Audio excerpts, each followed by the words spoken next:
Hello guys, welcome back our YouTube educational channel. Guys, हम लोग Bihar board class 10 economics का chapter 1 जिसका नाम है अर्थव्यवस्था एवं इसके विकास का इतिहास, इस चैप्टर को कंप्लीट कर रहे हैं। इस चैप्टर में हम लोगों ने अभी तक राष्ट्रीय आय, विकसित देश, अविकसित देश, मानव विकास सूचकांक और भी बहुत सारे छोटे छोटे पॉइंट को कंप्लीट कर लिया है। आज हम लोग इस चैप्टर का 4th क्लास कंप्लीट कर रहे हैं। इससे पहले हम लोगों ने इस चैप्टर के 3 क्लास कंप्लीट कर चुके हैं। तो चलिए हम लोग स्टार्ट करते हैं। जो फर्स्ट टॉपिक है आज का वो है राष्ट्रीय मानव विकास रिपोर्ट, जिसको इंग्लिश में कहते हैं national human development report, NHDP। इसका फर्स्ट पॉइंट है UNDP। हमने कल पिछले क्लास में हमने UNDP के बारे में पढ़ा था, यूनियन नेशनल डेवलपमेंट प्रोग्राम, यानी कि संयुक्त राष्ट्र विकास कार्यक्रम की मानव विकास की तर्ज पर भारत की पहली मानव विकास रिपोर्ट अप्रैल 2002 में जारी की गई। तो याद रखिएगा, इससे क्वेश्चन कैसे पूछेगा कि UNDP की मानव विकास की तर्ज पर भारत की पहली मानव विकास रिपोर्ट कब जारी किया गया। तो ये डेट याद रखिएगा, अप्रैल 2002 में जो है मानव विकास रिपोर्ट जो है वो जारी किया गया। कहाँ, कब? तो भारत में सबसे पहली बार भारत में मानव विकास रिपोर्ट जो है अप्रैल 2002 में जारी किया गया। तो किसके तर्ज पर किया गया? तो UNDP की मानव विकास के तर्ज पर। ठीक है। नेक्स्ट है, यह रिपोर्ट योजना आयोग द्वारा तैयार किया गया था तथा इस रिपोर्ट को प्रधानमंत्री अटल बिहारी वाजपेयी ने 23 अप्रैल 2002 को नई दिल्ली में जारी किया। अब इससे देख लीजिए कितना सारा क्वेश्चन बनता है ऑब्जेक्टिव में। पूछ सकता है ऑब्जेक्टिव में कि यह जो राष्ट्रीय मानव विकास रिपोर्ट है वो किसके द्वारा तैयार किया गया था। तो सबसे पहला ऑप्शन में कुछ भी दे देगा। तो ये जो मानव विकास रिपोर्ट है वो योजना आयोग के द्वारा तैयार किया गया था। योजना आयोग को हम लोगों ने पहले ही सेकेंड क्लास में हम लोगों ने योजना आयोग को कंप्लीट कर लिया है। तो फिर योजना आयोग के बारे में अगर आपको डिटेल्स में समझना है तो पहले मेरा पार्ट 2 वाला वीडियो देखिए, तब इस वीडियो को देखिएगा तो आपको समझ में आ जाएगा। तो योजना आयोग द्वारा तैयार किया गया क्या? तो मानव विकास रिपोर्ट, राष्ट्रीय मानव विकास रिपोर्ट। राष्ट्रीय मानव विकास रिपोर्ट को किस प्रधानमंत्री के द्वारा जारी किया गया था पहली बार? तो अटल बिहारी वाजपेयी के द्वारा। कब? तो 23 अप्रैल 2002 को नई दिल्ली में। ठीक है। ये जो पॉइंट है, सारे पॉइंट आपके लिए इम्पॉर्टेंट है और सारे पॉइंट से ऑब्जेक्टिव आपके बन सकते हैं, इसलिए ये सारे पॉइंट्स को आपको याद करने होंगे। नेक्स्ट पॉइंट है, के.सी. पंत ने कहा था राज्यों के लिए योजना आकार तय करते समय इसे आधार बनाया जा सकता है। तो अब ये कोटेशन पूछ सकता है कि किसने कहा था कि राज्यों के लिए योजना आकार तय करते समय इसे आधार बनाया जा सकता है। तो के.सी. पंत ने कहा था। ठीक है। नेक्स्ट एक जो पॉइंट है आपका कि बीमारू राज्य कौन कौन है। कई बार ये एग्जाम में पूछा गया और बच्चे इसमें कई बार कंफ्यूजन भी करते हैं। देखिए, बीमारू राज्य मूलतः 4 ही हैं। वैसे आपके बुक में 5 दिया गया है, जिसमें एक असम को भी जोड़ दिया गया है, ऐड कर दिया गया। यहाँ पे BI से बिहार होगा, MA से मध्य प्रदेश होगा, R से राजस्थान और U से उत्तर प्रदेश होगा। लेकिन आपके बुक में A से जो है आसाम भी जोड़ दिया गया है, जो कि वो गलत है। वैसे भी बिहार बोर्ड के बुक में बहुत सारे एरर दिए गए हैं, लेकिन आप देखिएगा कि कहीं कहीं पे क्या दे देगा आपको फंसाने के लिए। यू में जो उत्तर प्रदेश के जगह पर यहाँ पे दे देगा उड़ीसा, जो कि उड़ीसा नहीं होगा। आप उड़ीसा में कभी भी टिक नहीं लगाइएगा। बस बीमारू राज्य में जो है ये 4 राज्य ही होते हैं। अब आप क्वेश्चन पूछिएगा कि मैम आखिर बीमारू राज्य हम इन 4 राज्यों को क्यों कहते हैं? क्या कारण है कि इन 4 राज्यों को ही हम बीमारू कहते हैं? क्योंकि यह प्रदेश जो है, इस प्रदेश में ये जितना भी ये राज्य है, इस राज्य में आर्थिक विकास नहीं हुआ है। हेल्थ केयर की सुविधाएं यहाँ उपलब्ध नहीं है तथा शिक्षा एवं अन्य मामलों में भी ये काफ़ी पिछड़े हुए हैं। जो विकास के दौर में ये जो राज्य है बहुत पीछे है। और तथा जो ये जो राज्य है, इन राज्यों में खनिज संपदा, कृषि, सिंचाई, कल कारखाने, सड़क, बिजली, अस्पताल, ये सब चीज़ों की कमी है। आपको पता ही होगा कि बिहार के बहुत सारे लोग बेरोजगार होते हैं और वो रोजगार की तलाश में कहाँ जाते हैं, तो वो असम जाते हैं, या तो वो बंगाल जाएंगे, या तो वो मुंबई जाएंगे, अपने रोजगार की तलाश में जाते हैं। और जो यहाँ पे जो बीमारू शब्द दिया गया है, बीमारू शब्द का सबसे पहले प्रयोग आशीष बोस ने दिया था। और कब दिया था, तो 1980 ईस्वी में। ये बात आपके बुक में नहीं लिखी गई थी, फिर भी मैं आपको बताना उचित समझी हूँ, ताकि आपको अगर बीमारू राज्य के बारे में अगर पूछ दे कि बीमारू राज्य क्यों कहते हैं, बीमारू राज्य का सबसे पहला प्रयोग किसने किया था, तो आप इसका जवाब दे सकते हैं। नेक्स्ट है,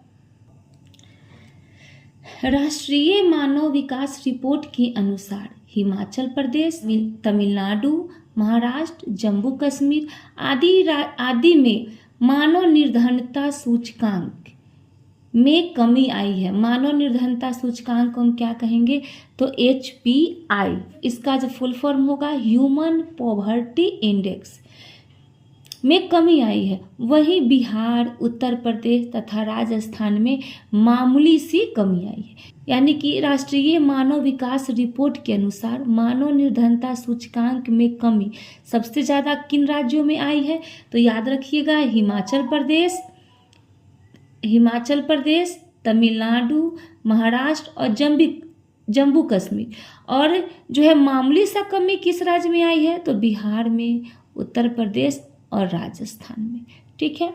नेक्स्ट जो पॉइंट है वो है आधारिक संरचना, जिसको हम इंग्लिश में इंफ्रास्ट्रक्चर कहते हैं। अब देखिए, इंफ्रास्ट्रक्चर जो होता है हमारे आर्थिक विकास का बेस होता है, इसी से हमारे देश का आर्थिक विकास होता है। तो इसका परिभाषा हो जाएगा कि आर्थिक संरचना का मतलब उन सुविधाओं तथा सेवाओं से है जो देश के आर्थिक विकास के लिए सहायक होते हैं। तो हमारे देश के आर्थिक विकास के लिए कौन सहायक होता है, तो बिजली हमारे देश के आर्थिक विकास के लिए सहायक होता है। परिवहन, संचार, बैंकिंग, स्कूल, कॉलेज और अस्पताल, ये सारे जो है आधारिक संरचना है हमारे देश के आर्थिक विकास के लिए। इन सब के बिना हमारे देश का आर्थिक विकास संभव नहीं है। तो एग्जाम में पूछ सकता है कि निम्नलिखित में से कौन हमारे देश के आर्थिक विकास के लिए सहायक होते हैं। तो हमारे देश के आर्थिक विकास के लिए कौन हो जाएंगे, तो बिजली हो जाएंगे, परिवहन हो जाएंगे, संचार हो जाएंगे, बैंकिंग, स्कूल, कॉलेज एवं अस्पताल। नेक्स्ट नोट है, जिस देश का आधारभूत ढांचा जितना अधिक विकसित होगा वह देश उतना ही अधिक विकसित होगा। यानी कि जिस देश में बिजली से, परिवहन से, संचार से, बैंकिंग से, स्कूल से, कॉलेज से और अस्पताल से बहुत ज़्यादा इनकम हो रही है, वो देश जो है उतना ही ज़्यादा विकसित होगा। समझ में आया। अब नेक्स्ट जो पॉइंट है वो है बिहार के पिछड़ेपन के कारण। तो हमारे बिहार में पिछड़ेपन के क्या क्या कारण हैं वो आपके बुक में पॉइंट बाय दिया गया था, हम लोग पहले उसको समझेंगे। लेकिन उससे पहले आपके बुक में कुछ पॉइंट दिया गया था, जिसमें दिया गया था कि बिहार में ही महात्मा गांधी ने चंपारण आंदोलन का बिगुल फुका दिया था। तो इससे प्रश्न बनता है कि चंपारण आंदोलन जो है किनके द्वारा किया गया था बिहार में। तो आप क्लास 8 में आप पढ़े होंगे महात्मा गांधी के द्वारा, और आप क्लास 8 में संपूर्ण क्रांति के बारे में भी पढ़े होंगे कि बिहार में ही लोकनायक जयप्रकाश नारायण ने संपूर्ण क्रांति का नारा दिया था। आप ये सब क्लास 8 में पढ़ चुके होंगे, इसलिए मैं जो है मेंशन नहीं की हूँ इसमें चंपारण आंदोलन और संपूर्ण क्रांति के बारे में। ठीक है। अब हम लोग देखेंगे बिहार के पिछड़ेपन के कारण। तो सबसे पहला कारण है तेजी से बढ़ती हुई जनसंख्या। जैसा कि आपको पता ही है कि हमारे बिहार की जनसंख्या जो है बहुत तेज़ी से बढ़ रही है, जिसके कारण जो है यहाँ के लोग को सही तरीके से भोजन नहीं मिल रहा है और लोग अपने काम की तलाश में दूसरे जगह जा रहे हैं, दूसरे राज्य को रोजगार की तलाश में वो लोग दूसरे राज्य जा रहे हैं। नेक्स्ट है आधारिक संरचना का अभाव, यानी कि हमारे यहाँ जो है आधारिक संरचना सही तरीके से नहीं है। अभी हम थोड़ा देर पहले पढ़े हैं कि बिजली, परिवहन, संचार, बैंकिंग, स्कूल, कॉलेज, अस्पताल, ये सबसे अगर अच्छे खासे इनकम आने लगे तो हमारे देश का आर्थिक विकास बहुत ही अच्छे तरीके से पॉसिबल है। इसका मतलब है कि बिहार में जो है सही तरीके से बिजली से इनकम नहीं होती है, परिवहन से नहीं होती है, संचार से, बैंकिंग से, स्कूल से, कॉलेज से और अस्पताल से, जिसके कारण क्या है, काफ़ी पिछड़ा हुआ है। और यही कारण है कि पिछड़ेपन का एक कारण हो गया आधारिक संरचना का अभाव। तीसरा जो कारण हो गया वो हो गया कृषि पर निर्भरता। आप ये भी जानते हैं जो किसान है वो पूरी तरह से कृषि पर ही निर्भर है, कि जो जनता है वो पूरी तरह से कृषि पर निर्भर है। और हमारी जो कृषि है वो मानसून पे निर्भर है, जिसके कारण कृषि की हालत सही तरीके से नहीं हो पाती है और यहाँ कृषि काफ़ी पिछड़ी हुई है। नेक्स्ट है बाढ़ तथा सूखा से क्षति। ये भी आपको पता ही है, उत्तरी बिहार में नेपाल से जल को छोड़ा जाता है, यानी कि कोसी नदी को वैसे भी बिहार का शोक कहा जाता है। और कोसी नदी के कारण ही हमारे बिहार में बहुत सारे बाढ़ आते हैं।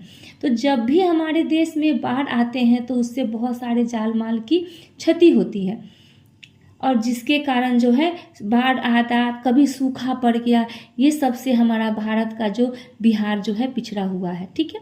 नेक्स्ट है औद्योगिक पिछड़ापन।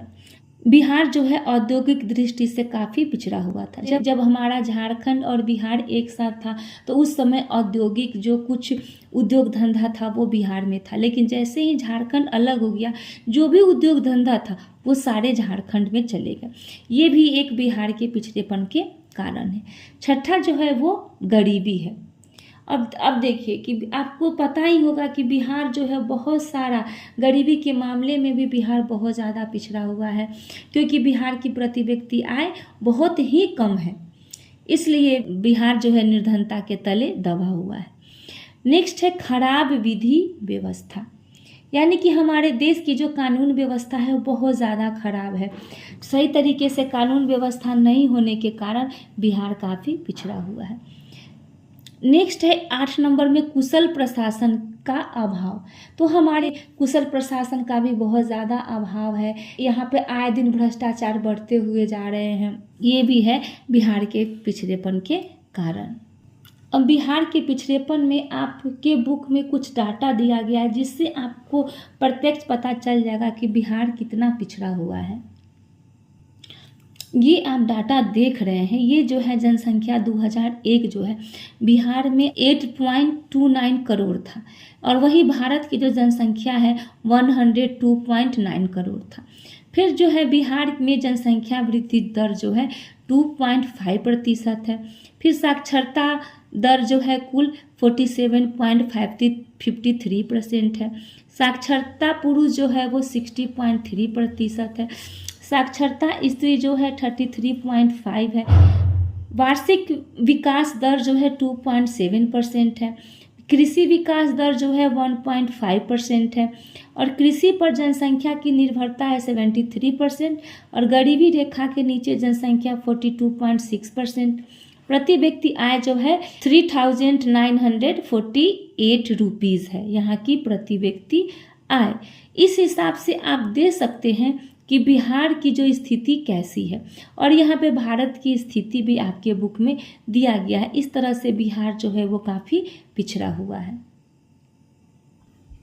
अब बिहार के पिछड़ेपन को दूर करने के कुछ उपाय हैं, जिसमें आपके बुक में कुछ पॉइंट दिए गए थे, और एग्जाम में आप पॉइंट लिखना कभी मत भूलिएगा। पॉइंट को हाईलाइटेड करके लिखिएगा, पॉइंट लिख दीजिएगा और फिर आप उसको डिटेल्स कर दीजिएगा, तो आपका नंबर अच्छे से उठ जाएगा। ठीक है। तो बिहार के पिछड़ेपन को दूर करने का जो पहला उपाय है वो है जनसंख्या पर नियंत्रण। दूसरा है कृषि पर तेजी से विकास। तीसरा है बाढ़ पर नियंत्रण।